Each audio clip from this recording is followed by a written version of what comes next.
जानता कि ये चक्कर क्या है, खेल क्या तुमने अज़ल से ये रचा रखा है। रूह को जिस्म के पिंजरे का बना कर कैदी, उस पे फिर मौत का पहरा भी बिठा रखा है। देके तदबीर के पंछी को उड़ाने तुमने दामे तकदीर भी हर समत बिछा रखा है।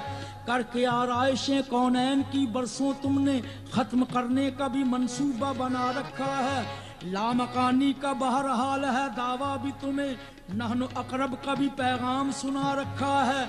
ये बुराई वो भलाई, ये जहन्नुम वो बहिश्त, इस उलट फेर में फरमाओ तो क्या रखा है। जुर्म आदम ने किया और सजा बेटों को, अदलो इंसाफ का मियार भी क्या रखा है।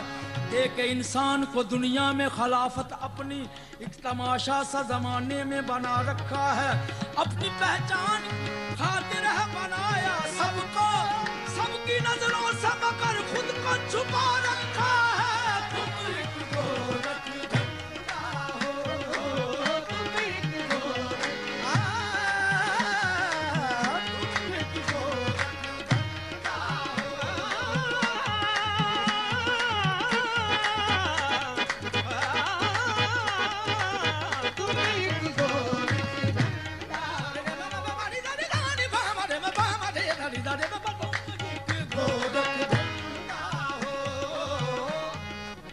नित नए नक्श बनाते हो मिटा देते हो, जाने किस जुर्म तमन्ना की सजा देते हो।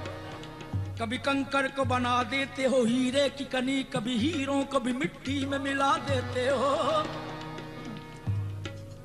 जिंदगी कितने ही मुर्दों को अता की जिसने, वो मसीहा भी सलीबों पे सजा देते हो। ख्वाहिशे दीद जो कर बैठे सरे तूर कोई, तूर ही बर के तजल्ली से जला देते हो। नारे नमरूद में डलवाते हो खुद अपना खलील, खुद ही फिर नार को गुलजार बना देते हो। चाहे किनआन में फेंको कभी माहे किनआन, नूर याकूब की आंखों का बुझा देते हो। देखे यूसुफ को कभी मिस्र के बाजारों में आखिरकार शहे मिस्र बना देते हो। जज्ब मस्ती की जो मंजिल पे पहुंचता है कोई, बैठकर दिल में अनलहक की सदा देते हो। खुद ही लगवाते हो फिर कुफ्र के फतवे उस पर, खुद ही मंसूर को सूली पे चढ़ा देते हो। अपनी हस्ती भी वो एक रोज गंवा बैठता है, अपने दर्शन की लगन जिसको लगा देते हो। कोई रांझा जो कभी खोज में निकले तेरी, तुम उसे झंग के बेले में रुला देते हो। जुस्तजू लेके तुम्हारी जो चले कैस कोई, उसको मजनू किसी लैला का बना देते हो। जोत सस्सी के अगर मन में तुम्हारी जागे, तुम उसे तपते हुए थल में जला देते हो। सोहनीगर तुमको महीवाल तसव्वुर कर ले, उसको बिफरी हुई लहरों में बहा देते हो। खुद जो चाहो तो सरे अर्श बुला कर महबूब,